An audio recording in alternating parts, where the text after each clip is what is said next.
Hello everyone, welcome to my talk. Today I'm going to talk about securing your Kubernetes containers, especially for Node.js. If you're a DevOps engineer, there is a good chance that you are maintaining either an on-prem Kubernetes cluster or a PaaS like EKS, AKS, or GKE. But regardless of how you run your Kubernetes clusters, you need to make sure that they are secure. But first, introductions. My name is Deepu Sasidharan. I'm the co-lead of JHipster. I also created a nifty dashboard called K- for Kubernetes. I'm an open source aficionado, a polyglot developer, and a Java champion. I work as a developer advocate at Okta with a focus on DevOps. I also write frequently about languages and tech on my blog. You can find it on deepu.tech. Please do follow me on Twitter if you are interested in my content. I have written a book about JHipster. If you like this talk, you might like the book as well. So please do check it out. So before we talk about securing, Kubernetes, or before we talk about security best practices in Kubernetes, it is important for us to have a basic understanding of Kubernetes security. Like any other complex piece of software, security in Kubernetes is multifold. It can be broadly categorized into four layers: the transport security, authentication, authorization, and admission control. TLS is used to ensure transport security, and authentication and authorization can be done using multiple mechanisms in Kubernetes. There is also possibility of adding custom admission control modules to add further policies and security in Kubernetes. So these are the things that's available out of the box in Kubernetes. Kubernetes comes with many security options out of the box, as we saw. But to bulletproof your infrastructure, you need to consider many more security best practices. Today, we'll look into some of the vital security best practices. You can also find a similar blog from me in the link provided in this slide. So please do check that out if you want to read a bit more info about these. So first, the first best practice would be using RBAC. Kubernetes supports multiple authorization models for its API server. There is attribution-based access control, or ABAC, role-based access control, or RBAC, node authorization, and the webhook mode. Out of all these, RBAC is the most secure and most widely used, and is ideal for enterprises and medium to large organizations. With RBAC, you can define role-based access control that closely resembles your organization's business rules. RBAC also works great with OIDC authentication.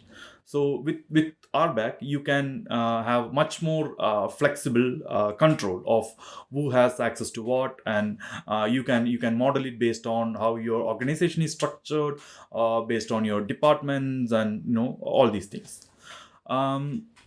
Most Kubernetes distributions have RBAC enabled by default. You can check this by running the command kubectl cluster info down. Then look for the authorization mode flag in the output, which should show something like authorization mode equal to RBAC. If not, you can enable it using the authorization mode flag for the API server. It would be -- authorization mode. So you can do this when creating a cluster, or you can do this by patching a cluster. For example, if you set -- authorization -mode equal RBAC, node, it will enable both RBAC and node authorization on the cluster. So you can have multiple authorization also on the same cluster. So once RBAC is enabled, you can create role or cluster roles and role bindings and cluster role bindings to control access to your resources. Here is a small example of a role and role binding that lets users view pods and services. So I would recommend you to check out Kubernetes documentation on RBAC and cluster role and role bindings for further learning, as you will see a lot more explanations, a lot more examples, and how you can use this flexibly to manage complex authorization requirements. So the next best practice would be to use OpenID Connect, or OIDC, to secure your cluster. So this is for the authentication part. So RBAC was for the authorization part, and OIDC would be for the authentication part. So Kubernetes supports multiple authentication mechanisms. Some of the most common are client certificates, basic authentication, tokens, which includes service account tokens, bearer tokens, and so on, OpenID Connect or OIDC, and also proxy-based authentication. So these are all the authentication mechanisms that is supported by Kubernetes out of the box. Out of all these authentication mechanisms, OIDC is the most secure and scalable solution. It is ideal for clusters accessed by large teams as it provides a single sign-on solution for all the users and makes it easy to onboard and offboard users. Because once you secure your cluster using OIDC, you wouldn't have to go into the Kubernetes clusters to do any user management. You can do everything from your OpenID Connect provider. You can do user onboarding, offboarding, everything from there. You don't have to make sure that you don't have to worry about having to clear usernames, passwords, or tokens and certificates from user machines and so on. It will all be taken care of by the OIDC provider, or the OIDC mechanism. So it is also way more secure than other mechanisms, as you don't have to store any sensitive information on a user's computer, like client secrets or passwords, with the traditional mechanisms that you would have to do. You can also use features like multi-factor authentication, tokens, YubiKeys, etc., as supported by your OIDC provider, of course. But all these mechanisms would be available to access your Kubernetes cluster as well. So that means you can add additional layers of security, which is not possible with any other authentication mechanism supported by Kubernetes. You can also check this blog post I wrote about securing your clusters with OIDC for more details and to see how you can actually do this for your cluster. The blog shows setting this up using Okta, but the steps are similar for any OIDC provider. So you can easily switch out from Okta to Keycloak or whatever OIDC provider you would prefer. So do check this blog out to see how you can actually do this. Here is how OIDC works with Kubernetes. When you run a command with kubectl, it uses kubelogin and opens a browser to authenticate you with the OIDC provider. It then uses the auth response obtained from the OIDC provider to fetch tokens from the auth server and passes the tokens to the Kubernetes API server, which would be used to authenticate the user. So next best practice would be using secrets. Of course, this one should be a no-brainer. Kubernetes has a secret resource that can be used to store sensitive data. This is a great way to store passwords, keys, and other sensitive data. Secrets can be used for storing string data, Docker config, certificates, tokens, files, and so on. Secrets can be mounted as data volumes or exposed as environment variables to be used in containers. Secrets can be plain text or encoded. So please don't be that person who uses plain text for sensitive secrets. Secrets are flexible and native to Kubernetes, so there is no reason for you to not use them. Also, make sure to implement proper RBAC for secrets as well, so that everyone in your organization does not have access to secrets, because I don't think you would have to expose secrets to everyone who has access to the cluster. So next would be keeping Kubernetes up to date. Like any other software, Kubernetes also has bugs and issues and CVEs, and from time to time there might be a high severity bug that calls for a CVE, like for example memory safety related issues. Hence it is an excellent idea to keep the Kubernetes version up to date for the server and the CLI client. You can check the Kubernetes security and disclosure information website to see if there are known security bugs for your Kubernetes version. If you are using a managed PaaS, it should be pretty easy to upgrade. And for on-prem installations, there are tools like Kops, kubeadmin, and so on. These tools makes it easy to upgrade your on-prem clusters. So next would be restricting admin access. So kubelet is the primary node agent running on each node, and by default, a kubelet's HTTP endpoints are not secured. This could allow unintended access and hence should be restricted. And furthermore, when someone has access to a Kubernetes cluster, they can access the Kubernetes API server and also can SSH into the cluster nodes themselves. This is also not very safe. To limit node access, cluster access should be limited as much as possible. So disable SSH access for non-admin users. Secure your API server using OIDC and RBAC as we saw earlier, so that only authenticated users with sufficient roles can access the API. So next would be controlling traffic between pods and clusters. So generally, pods within the same cluster will be able to communicate with each other. And if you have multiple clusters in the same network, there may be traffic between these clusters as well. So do not leave all this open, as it would be increasing the attack surface. And it could lead to a compromised cluster when another in the network is affected. So use Kubernetes network policies to control traffic between pods and clusters and allow only the least necessary traffic, so that even if one cluster or a container is compromised, you don't end up compromising the entire cluster or your network. Next would be to this is also it's a bit similar. So next would be to isolate workloads by namespace. So do not run all your workloads in a single namespace. Isolating workloads in different namespaces based on business needs is more secure, and it is also easier to manage with RBAC. So this way you can fine-tune RBAC even further to let users access only what they need to see. You can also use Kubernetes network policies to isolate traffic between namespaces if applicable and if required. So isolating your workloads with different namespaces is always a good idea. As with securing APIs and the cluster itself, it is also essential to set resource limits on how much CPU, memory, and persistent disk space is used by the namespaces and resources. This secures your cluster from denial of service attacks. When a particular container uses up all the resources, it could end up bubbling up, and it could end up compromising your entire cluster. So in order to avoid that, use resource quotas and limit ranges to set limits at the namespace level.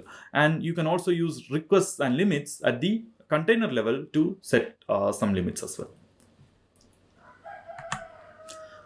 Finally, it is also extremely important to monitor and audit your clusters. So enable audit logging for the cluster and use monitoring tools to keep an eye on the network traffic to, from, and within the cluster. So monitoring can be done using open source tools like Prometheus, Grafana, or with proprietary tools. So it is very important that you monitor this traffic so that you can prevent breaches before they happen. You can set up alarms and stuff if the tool supports in order to proactively prevent any security breaches. Furthermore, keep these infrastructure best practices also in mind when securing a Kubernetes cluster. Ensure that all communication is done via TLS. Protect etcd with TLS, firewall, and encryption, and restrict access to it using strong credentials. Set up IAM access policies in a supported environment like AWS, GKE, or Azure. Secure the Kubernetes control plane. Don't let it open. Rotate your infrastructure credentials frequently. And if you are using cloud or PaaS, restrict the cloud metadata API access, because the PaaS like AWS, Azure, or GCP provide these metadata APIs, which could have some information which you don't want to be public. So securing the containers are as important as securing the cluster itself. So far we saw what can be done at the cluster level to secure your Kubernetes setup. But it is also very important that we follow best practices at the container levels. So let's see what they are. So do not run your containers as root user, as this would give the container unlimited access to the host. In case of a compromised container, this would give the attacker root access and will grant wider attack surface. Always run the containers using a non-root user to limit access, and use a least privileged user as much as possible. Use least privileges as much as possible.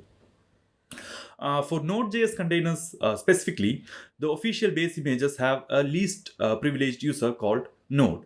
So we can use that instead of root to be more secure. Next would be to use minimal and up-to-date official base images. So remove all unwanted dependencies.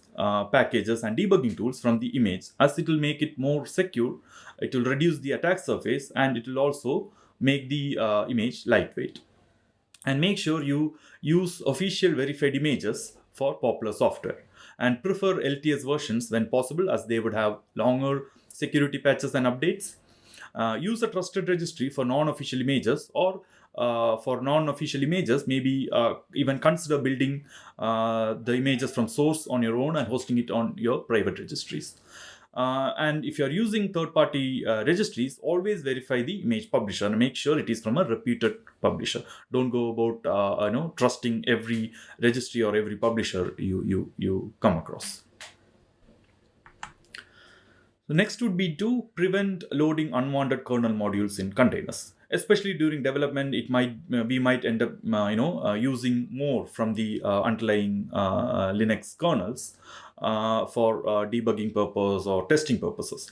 But for production, make sure you do not load any unwanted kernel modules. So these can be restricted using rules in etc mod prob, or by the etc mod prob of the node, or by uninstalling the unwanted modules from the node itself. So this reduces the attack surfaces, and also it reduces the resource usage of that particular container. So next would be to enable container image scanning in your CI/CD phase.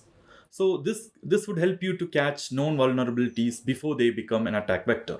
You can use open source tools like Clier or Anchor for this, or commercial tools like Snike for these. These are quite easy to set up, and they support most CI/CD solutions out of the box.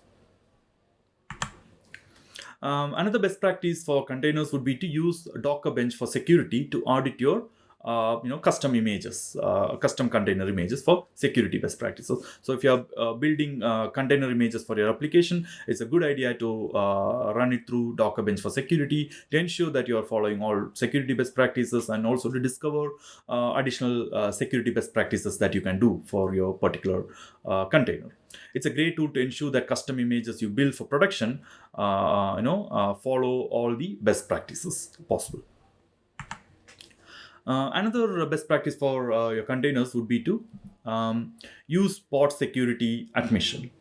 So this is the successor to pod security policies. So from Kubernetes version 1.21 onwards, pod security policies are deprecated, and the successor is pod security admission. So you can use this module to limit a container's access to the host. This will help to reduce the attack surface, and it will also help to prevent privilege escalations in case of a compromised container. And since we are talking about securing Kubernetes clusters on a JavaScript ecosystem, there are few things which is specific to Node.js that you have to keep in mind when securing your Node.js containers on running on Kubernetes. So only install production dependencies. Right. In your images, when you are installing dependencies, make sure you pass the -- only production flag, so that you don't end up installing your dev dependencies or other non-production dependencies, as this would reduce the attack surface. Optimize for production by setting node end to production, as Node.js applications do have some optimizations when they are run in the production mode, and they are much more secure.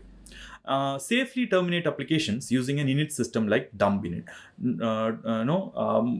Mostly we end up just running node server.js or node file name.js, right?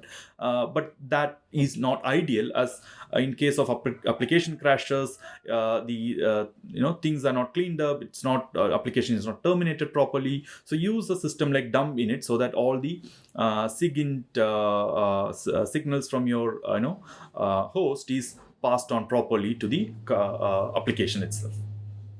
And finally, use a Docker ignore file to ignore sensitive files like .n, .npmrc, and so on, because these files will have sensitive informations like passwords or tokens, and we have no reason to expose that to the container, which could also end up in public domains if they are public containers. So that's it, folks. I hope the talk was worth your time, and thank you for attending. You can reach out to me via Twitter, and do check out my website for more content. Thank you.